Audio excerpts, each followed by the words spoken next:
Hi, on today's episode, I have turned over the reins to Dr. Verena Voelter. We're doing a special podcast episode where she's interviewing me. I'll also ask her some questions as well. I want to tell you a little bit about Verena. She is a podcast host, so you can listen to her podcast, Let's Talk Value. She's also a fellow physician, speaker, and she has written this beautiful book that I'm very excited to talk to you about in today's episode. It's called The Next Tango, a patient guide, all you need to know to deliver great results in healthcare. I got to be one of the early readers of Verena's book, and I was thrilled because I had read her first book.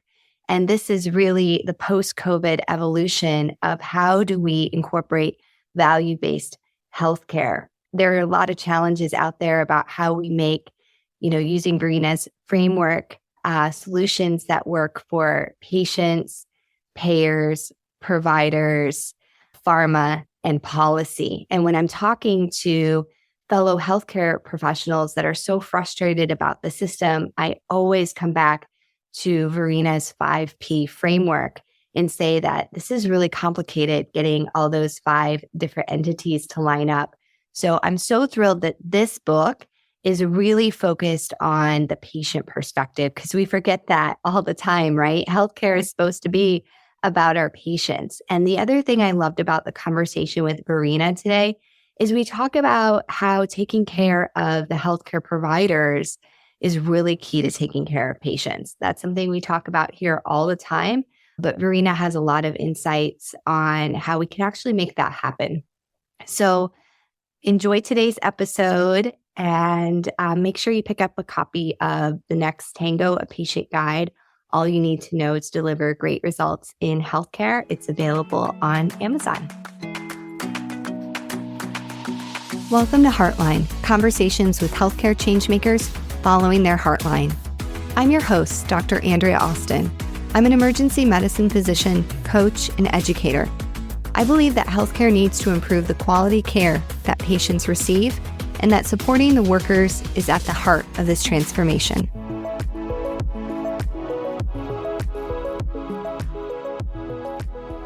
Welcome to Let's Talk Value podcast series. And in this season, it's fully dedicated to the publishing of The Next Tango, the book I'm co-editing with Hannah Boetius.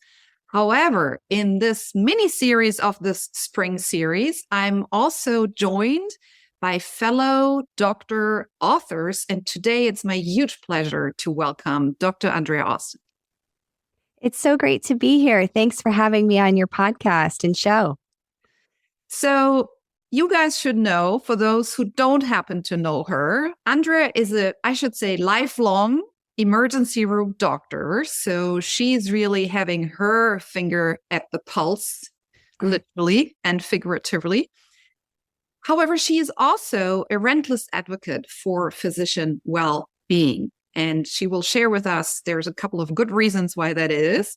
Not only is she a passionate doctor like I am, but she has really some experiences to share. Also, having working at the Navy as a ER doctor there. She's also the author of Revitalized, her latest book that we're learning about as well today. And she is also a fellow podcast host. So 3 things, Andrea, we share in common, at least. Yes, and a big desire for change in the healthcare system. And I can't wait to talk about your new book and, where our change-making overlaps. Absolutely. So let's kick it off right away. Our, ingoing question is always, we go from like 50,000 cruise altitude and then, we go closer to the ground and like, how can we roll up our sleeves tomorrow and do change? So let's start with the higher level question around what does value in healthcare actually mean to you, Andrea? I love this question. And I actually worked in the emergency department yesterday. So I thought about my shift and what does value mean? Health is one of the most important things to any human. I think we're all reminded of this anytime that we're sick. And value is really doing what health, and I love this strategic pause, health care is supposed to do that you talk about in your book. It's supposed to care for patients and support their health. Right now, we have a managing sick system. And, I saw that in full force yesterday during my shift. And while I'm an emergency doctor, I care so much about primary care. And I'm seeing that as we continue to not fund, not support primary care and go upstream, our emergency departments are not going to be able to absorb the aging and complexity of disease without some major changes. So to me, value is expanding lifespan, not just the life expectancy of people. And it's ensuring that we're really promoting their health, not just managing their diseases. Yeah. And I think we wanted to talk a little bit about our doctor peer group, because obviously, the next Tango has two subtitles. The first subtitle is a patient guide, and maybe we'll get to this in the latter part of our conversation when we maybe take a little bit of a systems view. But I think the second subtitle, All You Need to Know to Deliver Great Results in Healthcare, you and I share this really deep fire passion for our peer group. And we have a dear joint acquaintance that actually brought us together, the dear Cherie Johnson. I hope she listens and sees us, who does a lot in terms of coaching for doctors. So let's pause on that a little bit and discuss, because it's like in the airplane, you can't help your neighbor if you aren't sick yourself. So what happens to the doctors and what can we do to support our well-being? And really, this is, I know, very close to your heartline. So can you tell us a little bit also what you're sharing in your book in terms of your experience and how your thoughts are? Yeah, it was really surprising to me the longer I spent in healthcare and I looked around at my colleagues and myself and what our lack of health really, really means. And, I think about some of my colleagues, they come into a stressful shift, they are cramming some fast food down, they really haven't taken care of themselves. They're just in this fight or flight cycle. And now I'm getting to the age where I'm seeing my colleagues die. I've seen emergency physicians die unexpectedly in their 40s and their 50s. And a lot of us are starting to kind of say, what's really happening here? And how can we be role models for our patients when, we're not investing in our own health? And so I really think we have to go back to the basics and think about our nutrition and are we getting enough sleep? And certainly for emergency physicians, this is challenging with shift work. And somebody has to work the night shifts.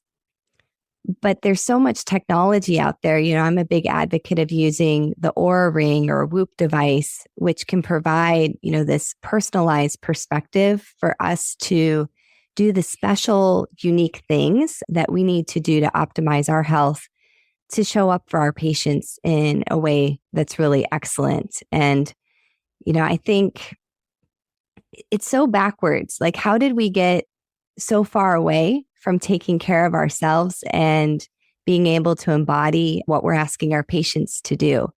And so obviously the system needs to be built around patients, but to forget about the people taking care of these patients is really short-sighted. And I'm glad more organizations are starting to recognize that.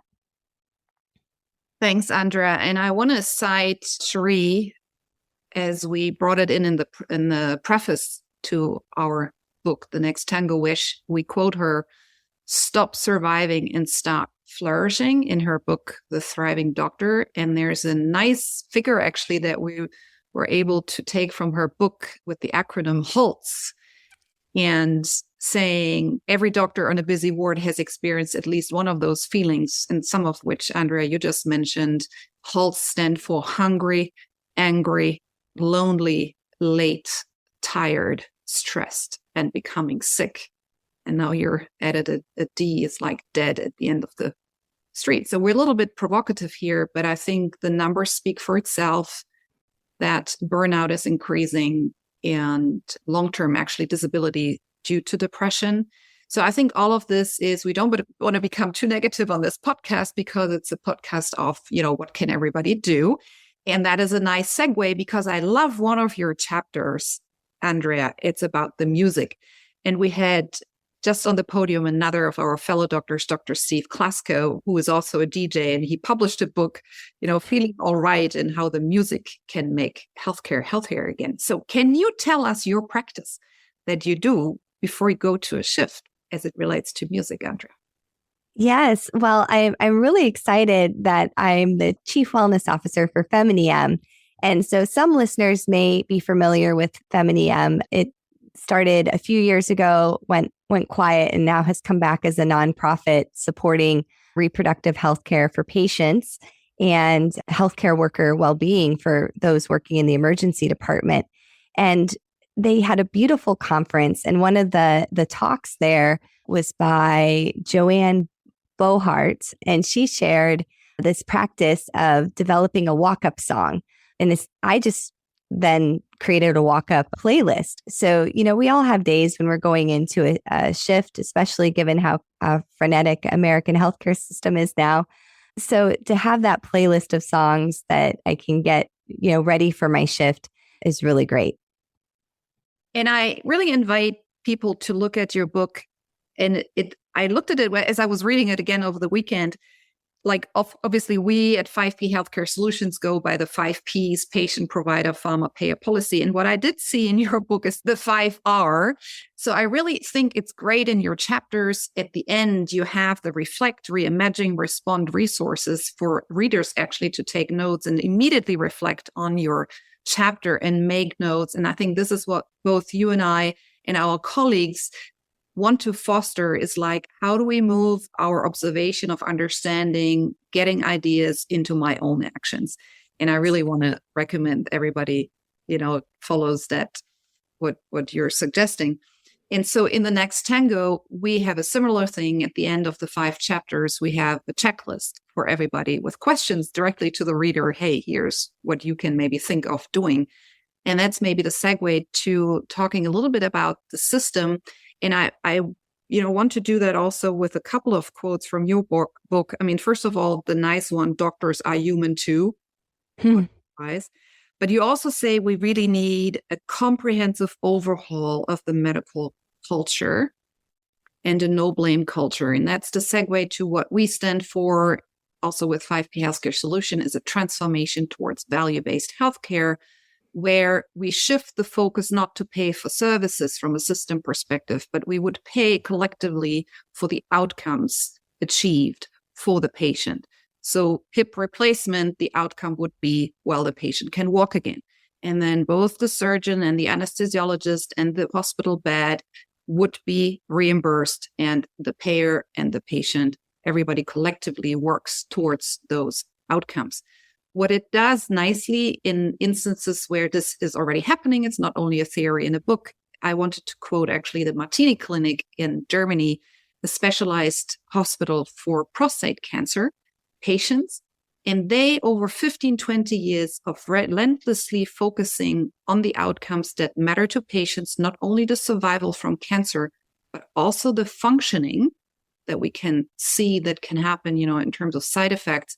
And what it does, it catalyzes the teamwork and the care coordination. And now I'm spanning the cycle back, Andrea, to it fosters the no blame culture of the doctors, because the problem is we don't want to be accused, oh, we missed a margin in resecting that tumor.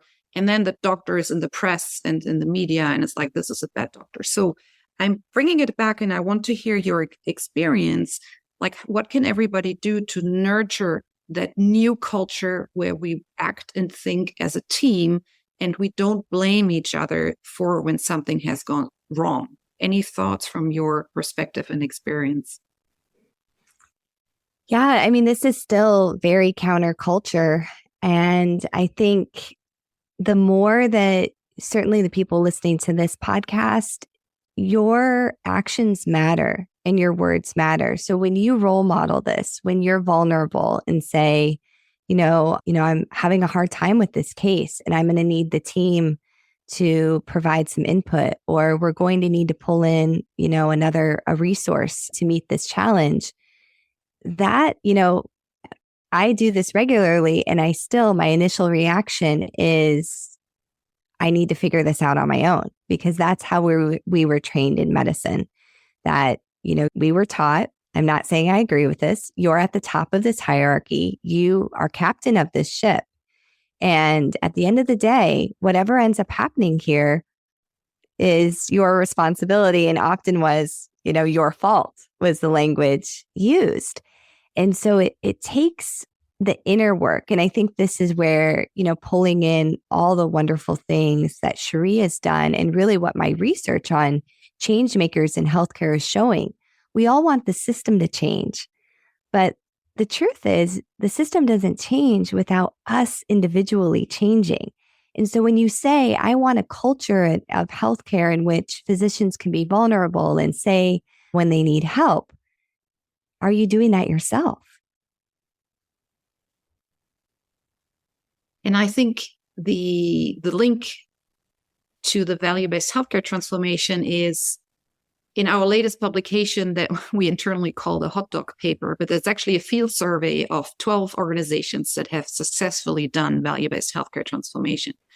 And in the latest podcast with Dr. Steve Klasko, whom I already mentioned in the context of music, he's the former CEO of Jefferson Health, who has transformed his organization. So obviously you need the top-down support by the organization, because that's what maybe many of our fellow doctors now say, well, I can do it, but if my boss continues hammer on me, I will burn out. So yes, you need both. You need a new, leadership team in your health organization that supports that change, and that we all measure and look at what's best for the patient, because that is then galvanizing that coordination with the doctor, the nurses, the social worker, etc. But then I think it's also up to us as doctors individually at the forefront of the healthcare delivery to take actions ourselves. And there are plenty of resources like your book, like Cherie's book, like coaching programs that we deliver, that you deliver, Cherie delivers, and many others. So I think it is this usual in life. It's the pull and push. So yes, you need support, but it's not only, you can't say only the others need to fix it. So I like your call for action as well. Yeah. And I'd also challenge listeners to check some of their assumptions. A very common thing that, we say in physician culture is, well, it's the administrators. If they got out of our way, then we would be okay. And Dr. Wendy Dean has done some great work showing that healthcare administrators also experience moral injury. And I had a meeting with my healthcare system CEO, and what she shared during that meeting was that she really got it. And coming back to the 5 Ps, a lot of her pain points and why she wasn't able to move the needle on some problems as fast as she wanted came down to policy. And once I began to humanize her and her response to some of the challenge in our system, it didn't take anything away. It didn't fix the boarding crisis in our emergency department, but it gave me a lot more perspective. And then when other people started to complain in my department, I could provide a little bit more context and say, listen, if this is something it matters to you, here's some different avenues of how you could use your voice, your agency to make change, but it's not going to be as quick as any of us want it to be. I think this is amazing. The humanizing, even the administrator, shocking. Yeah. This is what we do a lot in our negotiation work with the 5 Ps. And thanks for mentioning bringing in policy, so important. But at the end, we don't discuss with the FDA. We don't discuss with NHS. We discuss with Paul at the FDA and with Susie at the NHS and Helen in the administration. And they also have their personal perspectives. I like that, challenging our assumptions. That's a really good way to start closing the podcast. This is always the terrible moment when we look at time in those conversations. Andrea, any last concluding remarks as we have spoken about Revitalized and the next Tango? Well, I just want to thank you for what you're doing with the next Tango. A closing thought would be a lot of times, especially for clinicians, maybe in a fast paced field like emergency medicine, we want quick solutions. When a person comes in with a shoulder dislocation, I love getting it back in the joint in sometimes under 3 minutes. But the problems we're talking about today are dilemmas. That was a huge growth thing for me. And dilemmas don't have easy solutions like some problems. Your framework of the 5 Ps, and I love that you're pulling in the patients and really bringing them to the center of this and using design thinking to, how can we reimagine our system? And so I thank you. And I also want to highlight somebody, Kim Downey, has a wonderful platform out there in which she's stand up for doctors. And she's really trying to close the gap between patients and doctors, because I truly believe once we get patients and providers on the same page, these changes are going to happen. Lovely. Amazing. I'm going to share just 2 quotes. Value-based healthcare holds the power to break down silos along the patient journey. It pulls together all actors, 5P, needed to deliver best possible results that matter to patients. And it brings everyone onto the same page. Written by a patient, my co-editor, Hannah Boetius, in chapter 1. And then the very last one in chapter 4 with the payers is like value creation. So we bring it back to the first question. Value creation in healthcare is actually negotiation on a humanistic level. Thank you so much, Andrea Austin. Thank you, Dr. Voelter. Thanks for listening to Heartline, conversations with healthcare changemakers following their heartlines. I'd so appreciate it if you could take a quick moment and hit the like button and also the subscribe button that you'll find within your podcast app or platform that you're listening on. It also really helps if you can leave a review. I would certainly appreciate a 5-star review and a few comments about what you liked about this podcast. Don't forget, you can also forward this to people in your network. People love getting new podcasts and changing up what they're listening to. So sending a podcast to a friend or colleague, or even to start a conversation about a change that needs to happen in your organization, is a great way to be a change maker. This podcast represents the views of the host and guests. It does not represent the views of any entity we work for or with. It is also for informational use only and does not replace any professional advice, including medical or psychological. If you are interested in unlocking your true potential, reach out to me. If you're an organization interested in supporting the well-being of your people, I'd love to connect on innovative solutions. Schedule a strategy session at andreaaustinmd.com. Sound editing services are provided by Better Podcasting Services, and you can find their website at betterpodcastingservices.com. And I'd also like to thank our future Dr. Caitlin Din, who is the production assistant for this podcast.